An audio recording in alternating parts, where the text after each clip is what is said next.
If you're after a hatchback which is going to tick all the right boxes, isn't going to make you bald in 2 years' time, or is going to make you feel 18 again, there's only one small car to fit the bill, and that's this, the new Volkswagen Golf Black Edition.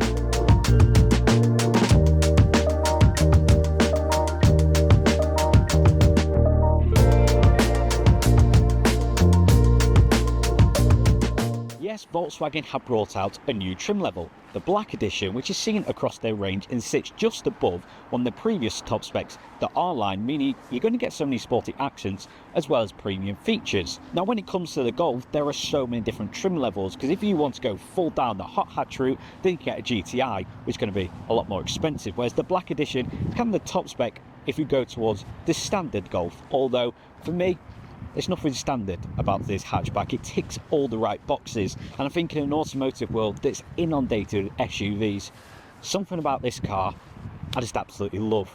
It's not just because I'm a short bloke and I'm looking out for the small cars. For me, I just love these type of cars, because for me I think there's something so refreshing and authentic about a sporty looking hatchback, not just because it was every lad's go-to when it comes to their first or second car. It's what they see in car magazines and go, yeah, that's a bit of me, that's what I want. But just because they feel so true, they're not trying to be flash, they're not trying to be overly boasting, they kind of just look great and timeless, because the Golf hasn't changed so much over the years. For the different generations, there's only been slight tweaks when it comes to its exterior design, and that's kind of seen across the Volkswagen range. It's kind of their go-to, because the front bumper on the new Golf looks like the front bumper on the new Tiguan. The fact that it houses that LED light strip seen all the way across their range. So despite there not being too many stylistic changes when it comes to the Golf, I think this is the best looking one yet. But it's been the Black Edition. The front bumper is going to be black, all the body work around the LED light strip also going to be black. It just looks great. Yeah, when it's out on the roads, it's not massively going to stand out, probably because there's so many SUVs on the roads these days that it kind of gets hidden. But ultimately, it's just really smart to look at. It's a proper car. That's all that can be said when it comes to the design. Now with the Black Edition, you will get 18-inch alloy wheels, which I think for a car with these dimensions, having 18-inch alloy wheels, it's very good. There are some compact SUVs out there that you'd be lucky to get 16-inch. To get 18, and with the design of them, it all fits in when you look at the entire landscape of the new Golf. Looking at this on your drive, you certainly won't get bored of it, which I think's a good thing when it comes to the new Volkswagen Golf, because its entry level comes in just over 28,000, which for an entry level hatchback is pushing it ever so slightly. Then when it comes to the Black Edition, just over 33,000. So you're definitely going to need to get your money's worth out of a Black Edition Golf. It's certainly on the more expensive side. It might be one of the most expensive new hatchbacks out on the market, considering a lot of manufacturers are scrapping their small cars and going for SUVs. But 33,000, you could probably get a mid-spec compact mid-size SUV. However, doesn't have that characteristic, doesn't have that flavour about it, and especially with everything you get inside the interior, because this certainly isn't something you look at to be your first car unless you're extremely lucky in life. It's not something to aspire for, because alright, its price point might be on par with a lot of compact mid-size SUVs out there, they're just not this nice on the interior, let's be real. Because all design features with this sitting just above the R-Line, you'll get ambient lighting, you'll get suede paneling, you'll get sporty accents on the dashboard, metallic and chrome in the centre console, and the standout feat for me, them racing style seats, contrasting patterns, contrasting colours. It looks the business, and it certainly looks like a modern car, but also a bit old school, not in the sense that it has no tech or it looks really old-fashioned, just looks like a proper car. There's no glamorous feat about this. This is for people who love cars, who love driving, and don't really want an excessively big car for practicality. They want something for fun. That's the Golf in every sense of the word. Now with the Black Edition spec, you're going to get likes of heated seats, heated steering wheel, infotainment and digital dash, which can also house your built-in sat-nav. You'll get plenty of different features inside the infotainment screen, such as ambient lighting, and it's not just preset, right? You can have green, you can have blue, you can have red.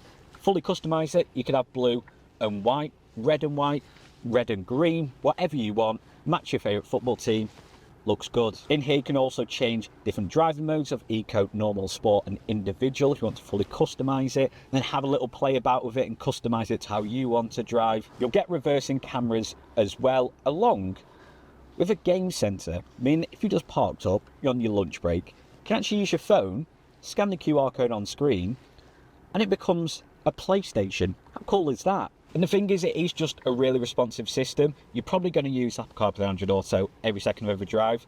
If I'm being honest, I would. But if you didn't want to, then the built-in sat-nav is more than adequate. Shortcut buttons underneath and your clamp controls are all housed in an infotainment system, but there are little haptic controls underneath for your volume and temperature, both driver and passenger side. Same with the heated seats, they're underneath. So I would like an actual instrument panel here, but because of how compact this car is, they kind of had to be clever. So they've housed the clamp controls in the infotainment screen, meaning you get two USB-C sockets underneath, a wireless phone charging pad, and for a small hatchback, a good amount of storage. You have one of them little pockets that could probably fit some shrapnel change or your keys, or maybe 1 or 2 pens, and that's about it, but at least it's there. Deep pockets in your doors, pretty impressive with the size of them. 2 cup holders, and a nice little storage pocket there. So there's more than enough storage compartments for this type of car. There's not loads, but you won't be expecting that. But for me, it's just about how this car feels. Yes, you got everyday driving tech, which I think it would be weird, considering the price point in this car, not to have the touchscreen infotainment with all the fancy features that modern cars come with. Same with digital dash. But ultimately, this is a car to enjoy, to have fun in, and you certainly will. Considering this isn't even one of the GT Golfs, engine noise, not half bad, to be honest. Now, what I'm about to tell you probably isn't going to shock you. Rear seats a little bit cramped, not much storage, but a small hatchback, I think you'd be expecting that. And if you were to own a Golf, then the people in the back would probably be your mates on the way to the football, on the way to a day drinking session, or if you were a first-time dad and you really don't want to have to keep driving that boring family SUV, you want something a bit more fun, use this. And if you do need to take your kids to the shop, there are ISOFIX points either side and a decent amount of space, so the car seat isn't going to be an absolute mission to get in and out. Push the passenger seat forward and you'll have a decent amount of space to fit one. But there's 2 pockets up here, one down there, little one there, shelf in the centre console, which I don't know what that is actually going to house, whatever you're going to put in. As soon as this accelerates, because it accelerates rather quickly, that's going to fly up. So I don't see the point in that. You do get air vents into USB-C sockets. So rear passengers, I don't think are going to massively complain. If you've got a lot of tall mates, then of course they would. They'd probably complain in the back of a T-Roc. But it's still rather comfy, decent amount of headroom. The legroom is okay. Now I'd say the driver's seat is kind of in the middle of the plethora of space that it can go in. And I've still got a decent amount of legroom. I think I'd be comfy on a long drive, but then again, I am a below average height bloke. 6-footer might struggle, especially if you got a 6-footer driving, because this seat's probably going to be all the way back here, and you're going to feel like you're on a Ryanair flight. But again, I don't think that takes away from the car. I don't think that would be a massive turning point if you're going against the Golf, because once you take it out on the roads, that's when the car will sell itself. Now it's time for the main event, the thing the Golf is just born to do, have fun with. I mean, it's just got a great engine noise. Considering this isn't even one of the GT models, it has so much zip off the line. If you're someone who's experienced a lot of EVs in recent times, getting back into a petrol car, especially one that's kind of built for fun and being powerful and noisy, a little bit obnoxious, you kind of realise how much you miss it, because it just drives so well. Now, despite its 0 to 60 time of the Black Edition not actually being massively impressive, 0 to 60 in round about 8 seconds, compared that to a lot of EVs out there, and it's kind of on the slower side, but just with the force that it thrusts you forward, with that rumble of the engine, it's a proper car. And also, because of the size and weight of it, it does feel a lot quicker. Might not be scientifically, but it certainly does. It just seems to move so sharply off the line. Its cornering capabilities and control is excellent. And when you put it into that sport driving mode, oh, that's a proper car. And driving this kind of just solidifies my opinion that sporty hatchbacks are the best cars out there. I think it's more of a lad thing, innit? you know, having a really sporty looking car that's a bit noisy, has a really grumble to the engine. But I just think it is. I mean, just seem to fly around that corner then. Oh, it's just so much fun. They're great, borderline hot hatches. Because I wouldn't necessarily say that this car exactly is a hot hatch. Now, if you go for the very top spec Golf, the R Black Edition with a 2-litre engine, that'll do 0 to 60 in 4.6 seconds. Certified hot hatch. This one, not so much, but it has that essence of it. And it almost just solidifies the fact that I think sporty looking hatchbacks and also sporty performing hatchbacks are the best cars out there. Now, it's going to make me sound very old. I am only 27, but it kind of takes me back to when I owned my second car, which is around about 8 years ago now. It was a 1-litre turbo Kia Picanto GT line. Looked the business, 0 to 60, 9.5 seconds, so I certainly want the quickest. But with the size and weight of it, I felt like Lewis Hamilton. And at the time, I thought it was like the nicest sounding car ever. When I was driving about, it felt like I was in a Porsche 911. But this is even better than that. I don't know whether it's because there's so many SUVs out there. You don't get so many brand new cars in this category. And I feel like that's why I'm having so much fun with it. Because it feels so new, yet it is quintessentially a car back to basics. Small car, noisy engine, good performance. It's kind of the formula for cars 10, 15 years ago. Now it's all about looking swish and having lots of space. Take this any day. As much as I'm now driving thinking I'd love to go on a track day with one of these, every day-to-day use of a Golf, you're not going to be, well, I hope you wouldn't be, excessively speeding and drive like an absolute maniac. Because to be honest, you're going to look like a bit of a yob. So it's good that the Golf comes with so many safety features: adaptive cruise control, lane keep assist, blind spot detection, reversing cameras, hill start assist. Essentially any modern day safety feature you're going to get with Golf, especially the Black Edition. So as much as you can go on and joke about how fun it is, it's still a very practical car for every day-to-day use. Might not be a great family car, but as a secondary car to a family SUV, this would be perfect. I just love that noise. And to think in, what, 3 years, brand new ones of these, won't be a thing. In terms of the actual driving experience, it is just an easy car to drive. It's hatchback, so you're going to kind of be able to get through any street, be able to park anywhere. It's not a big car whatsoever. Very comfortable.